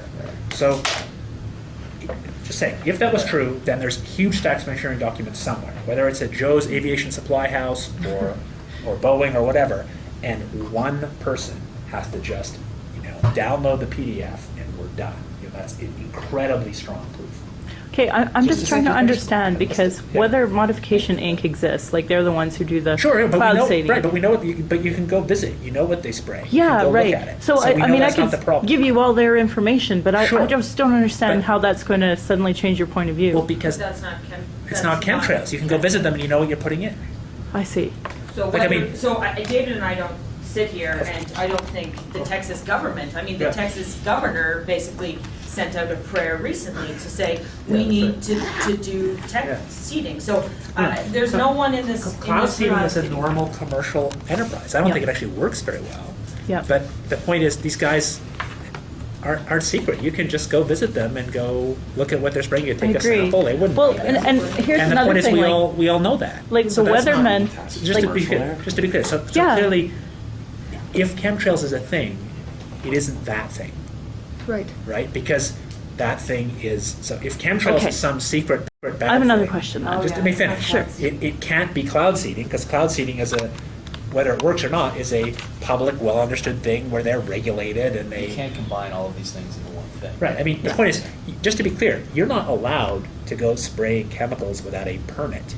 So the cloud seeding people file permits, and you can go... Who's not allowed? I just have a question about Anybody. that because, Yeah. like, You're not allowed to just release... Are those public or private? see that I'm trying to ask clarification on these things Yeah, okay. too. And Yeah. like, for example, we have weathermen on TV that will show, it's like anti-radar shaft. Do you know what I'm talking about for that? Okay. So I just want to understand your level of understanding of what a chemtrail is, so I know what not to send you and what to send you. Yeah. Okay. But to me, from what I gather, again, I don't obviously believe this, but I'm happy to have a conversation about things I don't see evidence for yet. In fact, I want to get the word belief out. I don't see evidence. Yeah. So the thing that people seem to be talking about is large-scale spraying of something from commercial or non-commercial aircraft. Correct. And to spray anything at large quantities, you've got to have a supply chain. And so the most obvious way to expose this supposed conspiracy is documents from that supply chain. So I have more And to elaborate on that then. Let me just do one more second. The point is, that's the kind of thing that would really be convincing. We're showing pictures of contrails that look like regular contrails. It's like- Okay, so let's elaborate on that, because here's the thing. Like, for example, the U.S. military especially literally loses 30% of their budget every single year. They can't account for it. And on September 10th, no, I'm dead serious. That is dead true. Yeah, but anyway, okay. So the day before September 11th, they announced $2.3 trillion was completely unaccounted for. So getting access to the procurement to prove it's being done. Like, for example, a shovel costs, $300, where you and I know we go to the drugstore or to the hardware store and we can get it for $10. So I'm trying to, I just, some things may not be able to document because it is hidden and it's purposely hidden. Understood, but the point is there would be, if there was such a secret program, people who think sensibly like you and I all think would have an enormous, like if you were working, let's say you're working in Boeing, and your boss says, your boss may have evil intent, okay, but your boss comes to you and says, please engineer this thing to spray stuff we won't tell you about. Somebody's got to engineer it, and you're the engineer. Maybe if there's 10 engineers who asked to do the same thing, maybe 8 of them are going to say, oh yes, I'll just do that. But pretty good chances are 1 or 2 of them are going to say, hold on, this doesn't smell right to me. I'm going to take let me just finish. I'm going to take the PDF of this order and go blow it to WikiLeaks. Yeah. And that's the underlying reason I think there's nothing here. Okay. Because you cannot, in order to do the kind of thing you're talking about, you'd have to have thousands of people, not one of whom ever talked. Well, I'll send you whistleblower information. Cool. Because if that's Okay. what you're looking for, like, I just want to make sure we know what it is we're or sending again, you. long-term, there are lots of sites that do long-term monitoring of environmental toxins. So there's long-term monitoring of water pollution. Yep. Lots of it. There's long-term monitoring of airborne dust. Lots of it. And they're open programs run by normal scientists who have no reason to lie, with lots of checks and balances, that publish these things. And none of them show any increase in these chemicals. Well, in what in the world are we spraying? They do show it. And that's why I would like you to watch the whole thing. So isn't it right, again, I haven't watched it, but I've talked to the person who made it, and he showed me what he thought he had. Yes. And what they thought they had was this 1 or 2 assays without any continuous sequence, without any clarity about where they came from. It's not the evidence. It's completely David unconvincing. has. It's to be honest, laughable. I want you to clarify all these things Okay. on camera so that people I'm happy understand. to. Because But just to be clear, exactly. there are people whose job it is, for various ways, and another thing is, it's hard to hide things when monitoring is cheap, right? Right. So just collecting water, the point is there are all sorts of companies, for all sorts of reasons, just in Calgary alone, that monitor Calgary water quality. And they keep long-term records. So if there really was an increase in, say, aluminum, you'd see it. In order to keep all those people quiet, you need to have like Gestapo in the street. and so the issue is, why would I believe somebody? So the answer is about that movie. Somebody came to me who obviously was trying to twist and deceive. You know what they did to my words. He showed me this one assay. They said they didn't have any others. It wasn't even clear whether it was from the soil or the water, which makes a really big difference in interpreting it. And he's making this extraordinary claim. So to me, my view is that, you know, since if this was really happening, you would expect to see in all these long-term monitoring programs, of which there's many run by all these different cities and environmental groups and whatnot, you'd see increases, right? There are lots of environmental groups that don't trust the government, so they have independent monitoring, right? Yes. You'd see increases in these chemicals. Not a single such increase has been reported to me. Could have been true, but I haven't seen a single paper from a kind of normal, regular, we monitor water that says, oh, we've seen more barium in the water. Okay. Haven't seen one. Okay. And so that's the basis on which I personally find it hard to believe this is real. But that's why you're helping us. Yeah. Because you're giving us clarification as to what to show ourselves, other people, you, in order to... I mean, actually, let's go one back example, but connect back to it in terms of what's hard and easy. Sure. So if we're talking about common elements like aluminum or barium, those are really easily measured. Yes. So if that was true, it would be just essentially, to me, impossible is a big word, but close to impossible to imagine you could do that large scale and not have it be noticed, because there's all these independent monitoring. The stuff that, Sorry, Estrella? Esther was mentioning about, conceivable use of odd organic neurotransmitters we don't know about so well that might affect behavior. That is something that actually would be harder to catch because there's less consistent monitoring. There's a very large number of biological chemicals we don't have systematic monitoring. So if somebody was introducing a little bit of something into the food, it wouldn't necessarily be caught because we don't have a systematic way to monitor. I know a lot of doctors that talk about the non-lethal way too. Understood. Yep, for so sure. That's just to give you a sense of how I see it. Whereas the main chemtrails claims involve normal chemicals that we monitor anyway in thousands of monitoring sites. And so that's why I don't find one person giving me something that they paid for in a single data, not connected to anything else. It just seems silly. Yeah. It seems, I'm not necessarily bad intention. I mean, people want to protect their kids. That's great. Yeah. But it just doesn't seem and in both in the sensible. States and in Canada, that government agencies and others have that like raw, like real-time data that we download and often download. And so there's government ones and private ones, and that's like available online, and you can pull the data and look at geological textbooks and see, what may be an average and what may seem different, and use that, to inform your decision. But I echo David. I think taking bigger data sets, so not, as you mentioned, not just the average, and looking and in statistics and in these probability things that we work in, the more data we have, the more likely we are to see the signal for the noise. Let's go back. We got to go in a second. Let's go back to the one example. So actually, a lot of, not my work so much, but work of my very close colleagues at Carnegie Mellon has been on air pollution. Okay. There are, one of the things we had in Pittsburgh, an EPA super site. So this is a site that does the top quality monitoring of local air pollution. There are 50 people, roughly, a large number of people who work on it in a normal civilian environment. It's extremely hard to keep stuff secret. I mean, inquisitive grad students, lots of professors, etc. We measure all sorts of stuff in the air, basically, all these funny trace chemicals and particles and so on. And why are we doing that? To try and figure out how much air pollution is killing us. We have a very real problem. Like I said, tens of thousands of people are being killed by air pollution. That's not a conspiracy theory, that's normal science. And so we look at the changes in the amount of different pollutants at hospital admissions and correlate them. That's how we know how many people are being killed. Yeah. So during days with more air pollution, more people are admitted to hospital and there are more fatalities. That's how we know it. Yeah. So with all that monitoring, if there was really large quantities of some of these new elements in, you'd see it easily. Yeah. I think we can all appreciate your perspective in helping us bring the level of our game up a notch in order to be able to enter the minds and belief systems of yourselves. And so that I think that's something we just, or maybe I'll speak for myself, I tend to believe things more easily, but I can appreciate where you're coming from, and I highly respect it. And I think if we up our game and give you that, what you require, especially with your commitment to get on board and dedicate your life to exposing it, that's a wonderful. Of course. That's a big if. Of course, like that was all. Yeah.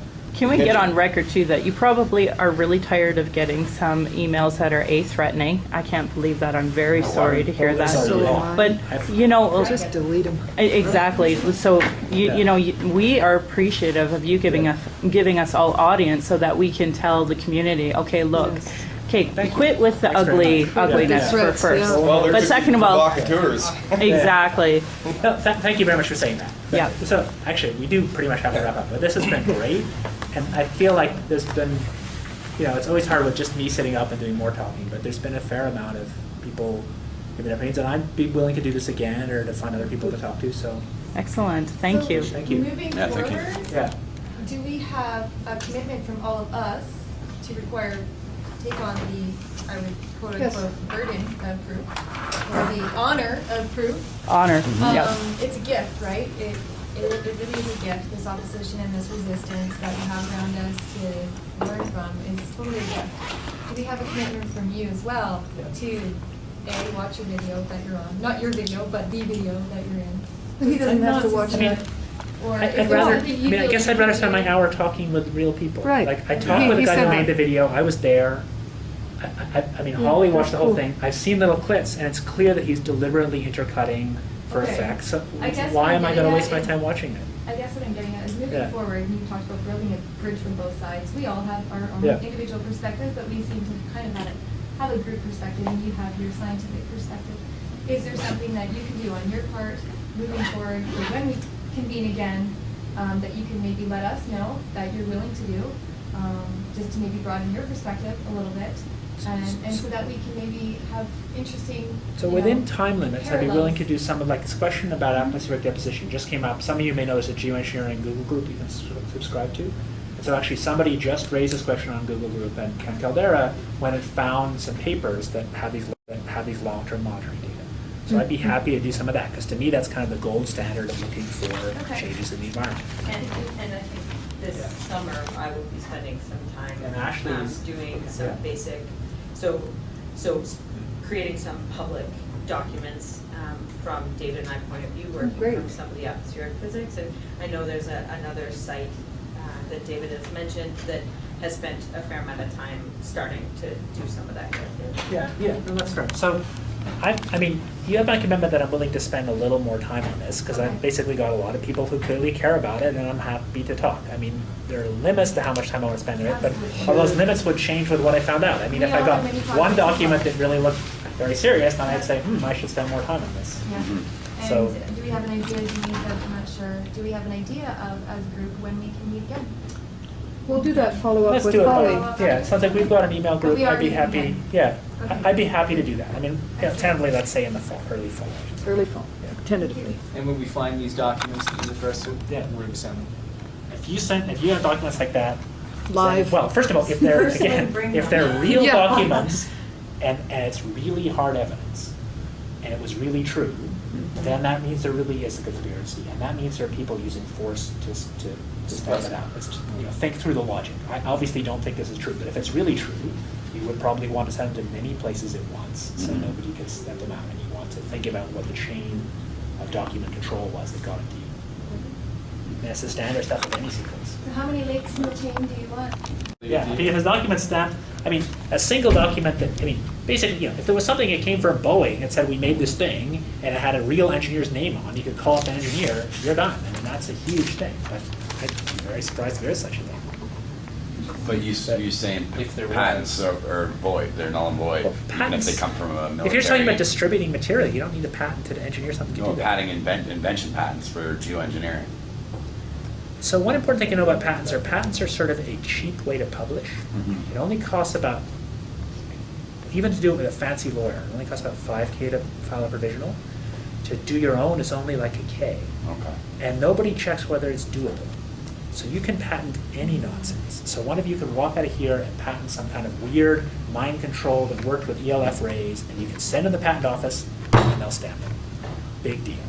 And it just Okay, it doesn't says prove there's- that. Now, what about the existing patents with the theories, like you say they are, along with pictures of them, those patents being used, those exact designs being used on airlines? I mean, I guess I don't know what you mean, but send it to me. Okay, like Yeah. if the patent had the drawing of the design and how it was put together and what it was supposed to do, and then there was a picture of a plane that had a very similar or not identical. I mean, that would be amazing. But Yeah, okay. I mean, All right. but I think in general, because patents are so easy to publish, they don't mean much. Okay. And they simply Patents carve probably out a make space the that says you could make this Yeah. if you wanted to. It Right. doesn't mean it exists. I mean, so the point is, That's there's important. no problem me patenting chemtrails, right? I just write up some, I send to the patent office. Yeah, but I'm not just- I'm There's not so just many going by years patent, I'm behind going even by, like, examining things that I've that. seen based on But there's so many years behind an even examination that you can get a provisional on basically Yeah. anything. Yeah. But when there's other things backing those patents up to prove that they're Sure, consistent. that's my point. It's just the other stuff And that then- matters. Yeah, more than- yeah. Okay. Fair enough. We're going to stay up here, Yeah. of course. All right. But Well, We're gonna run, yes, I You have guys no, go ahead. is there a Can problem? we- I'm not sure if I No, want it's your email in case you Oh, get more okay. direct. So you can spend 10 more minutes if you want. 10 more minutes. Yeah.